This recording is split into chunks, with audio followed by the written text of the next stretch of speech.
Well, folks, welcome to another episode here at Gideon's Tactical. I am your host, Aaron, and I am excited to discuss with you this blade.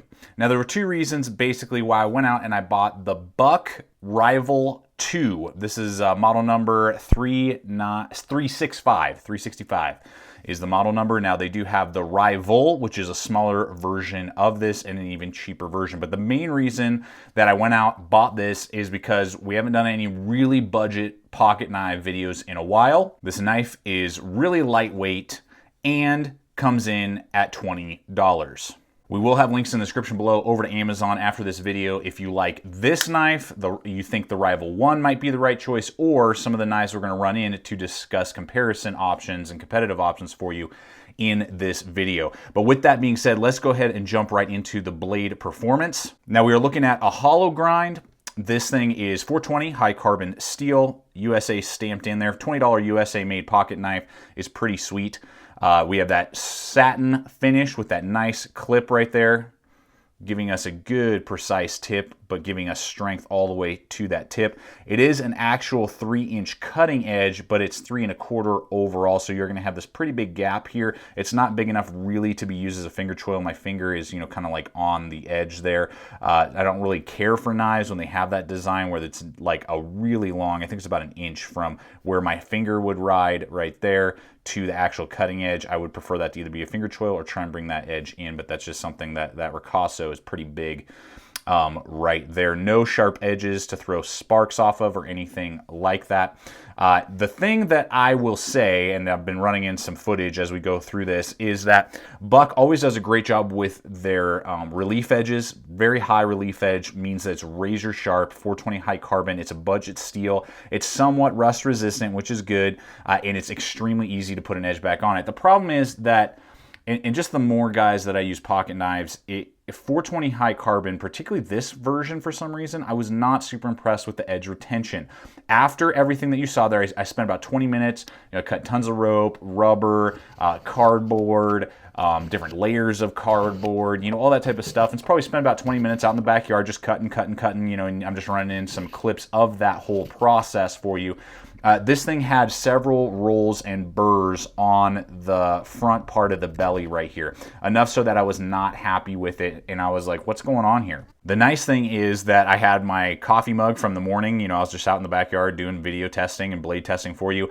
Throw this on here, did 20 strokes each side, and it was back to factory edge, razor sharp, and took out all the rolls and little burrs that it had on it. So this is insanely easy to resharpen. Your coffee mug will do it, but this is gonna dull really fast, and you just need to know that if you're buying this knife, yes, it's a budget price. Yes, we have a lot going for the design, the ergonomics that we're gonna talk about, deep ride pocket clip, everything that we're looking at here today. But man, you're gonna tune this thing up constantly, and so that's just something that you need to be aware of. It will do a great job cutting through that material, even rubber and stuff, because of the hollow grind and the good relief edge, but you're just going to get a lot of dulling really quick.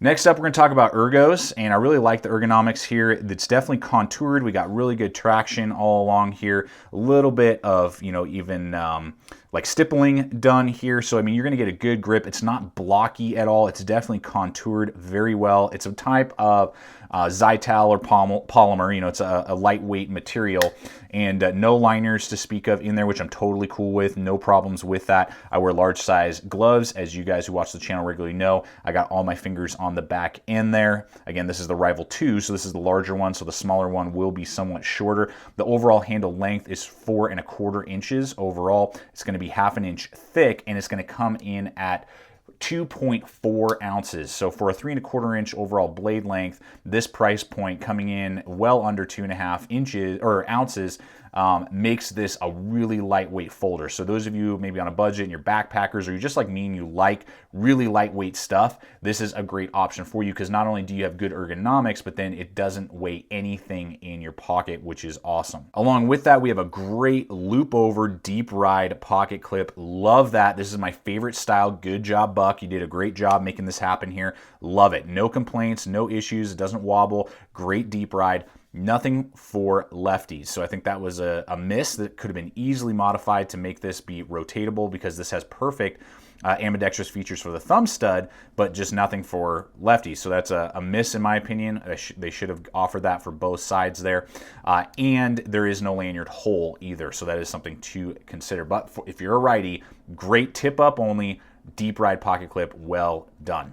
Moving right along here, let's go ahead and look at overall deployment. Now, great thumb studs. They did a really good job. They're not sharp, but they definitely, are there that you can grab onto, and that's a good thing. They're not like overly aggressive. Here's the K-bar dozer. These thumb studs are really aggressive. They have like diamond texturing on them, and it can be really painful sometimes over and over again to open and close. That is not the case. It's far enough away from the handle. They kind of have brought the handle in to it, so your thumb just naturally wants to hit that thing. Now, I cannot, without much difficulty, whip it open without whipping my wrist. It's doable, but it's much easier, when you whip your wrist just a little bit. There we go, to get a good throw. Now it is that lock back design, strong, no play, left, right, up, down. Good pins in here. These are not removable, so you're not going to really be able to take this knife apart and clean it or anything like that. And then a good detent here when I collapse this. And this is kind of a cool little feature. It's just different. They brought the whole handle in with the lock bar right here, so that the lock back, so that I can depress that and then close it up. It's just a little aesthetic thing that I thought was interesting, kind of cool. There's a gap right there. Again, this is a budget knife. It's not super tight. This one, the dozer lock back as well, just doesn't have quite that same issue. I have a larger gap here, but the retention is good, easy to deploy, and the blade right here, as long as you're careful, you can see I've nicked myself one time, but if you push right up against it, depress that, and kind of kick it down, you can do it one-handed. It's not really a one-hander. I mean, it's easier, just to close that thing like that, but you can do it one-handed closing if you wish. But decent for a lock back. The deployment is everything you'd expect. Probably either no washers or Teflon washers in there. So it's not the smoothest deployment in the world, but it's doable, and with a little wrist flick, you can get it out every time. Perfect centering as well. I really like that aspect. No floating left or right. Great centering on this knife. So as we wrap up this video, I want to run in a couple of competitive options on the lightweight side for the most part, and the budget side under the $30 price point. Now again, this guy's going to be 20 bucks. Links below for all these guys over to Amazon. That's a great way to help support the channel. Now the closest competitor for me would be the K-bar dozer. It's about 20 bucks, 18 to $20. It's going to come in with about the exact same handle length, 4 1/4 overall, a Zytel, lock back, tip up, everything that you would kind of expect. Now they have two different versions. They have a cutout hole version that's a little bit better for those of you who are lefties, or they have a thumb stud version like you see here with more of a hunter style. Both have hollow grinds. Now this is the deal. This is a Taiwanese AUS 8 version. This is going to come in at 2.2 ounces, so just a hair lighter, and it is going to be 4.4 inches thick, so it's a whole 0.1 inches thinner than on the Buck. It's more blocky, so that is something to consider, but it's even lighter and slimmer in the pocket, and it does have ambidextrous pocket clip as well, and a lanyard hole. So ergonomically, it's a slightly blockier than this one. This one would be slightly more contouring, but it's going to be slimmer overall in the pocket. And I will say this about the AUS 8A that they're using on this. It will hold a better edge than the 420 high carbon right here. I would probably get about another 5 to 10 minutes of the exact same cutting task before I would see the type of damage that I was seeing on this 420 high carbon. So the deal with this Buck is that you are getting some great things like a much deeper ride. If you're a righty, you are getting a slightly longer blade, more contouring on the handle. But I think for me, the main issue I'm having is just how fast I had damage and dulling on this 420 high carbon. Now we do have, for the competitor, I would say in size to the Rival 1, because the Rival 1 is the smaller version, this is the Skeletal KB. So this is their little pocket knife version, liner lock, 420 high carbon, USA made for you. This does have a bottle cap opener, and is a great little, gift knife, or, just lightweight EDC. Then finally the Rat Model 2, about 25 bucks. AUS 8A, again, bronze phosphorus bushings, liner lock, FFG, full flat grind. This is going to come in at like 2.75, cutting edge, great blade, great little blade, ambidextrous 4-way pocket clip.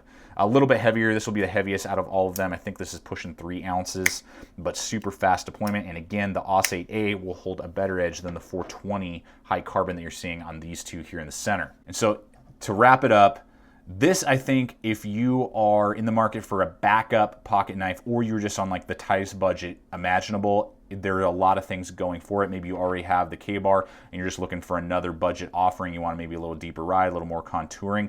It's going to be a great performer in that sense, except that you're constantly going to be resharpening it. So yes, budget knives are fantastic. I love budget pocket knives. I love doing them. I love carrying them. This is a great pocket knife that I can throw in my pocket, when I wake up in the morning, put in my basketball shorts as I'm doing stuff around the house, going in the backyard, and if I need a quick pocket knife to cut a few things open, bam, it's super lightweight and easy to do.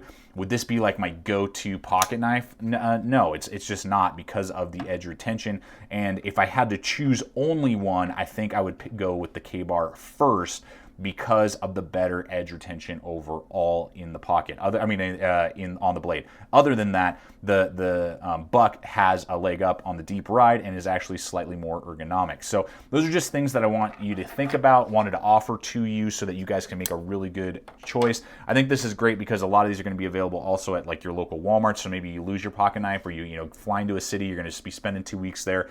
You know what? I love pocket knives. I can't function without one. Go to your local Walmart. Boom, you'll pick one of these up, and it'll be a decent blade for you, and then you can leave it with a family member or something like that until you come visit again. Or again, just a backup blade maybe to your Benchmade or to your Spyderco that you spent $150 on, that you can beat the crap out of this thing. Who cares? You got great ergonomics and a deep ride pocket clip and a razor sharp edge. So hopefully, guys, just gives you a context, give you some perspective, show you what the Rival 2 can do from Buck.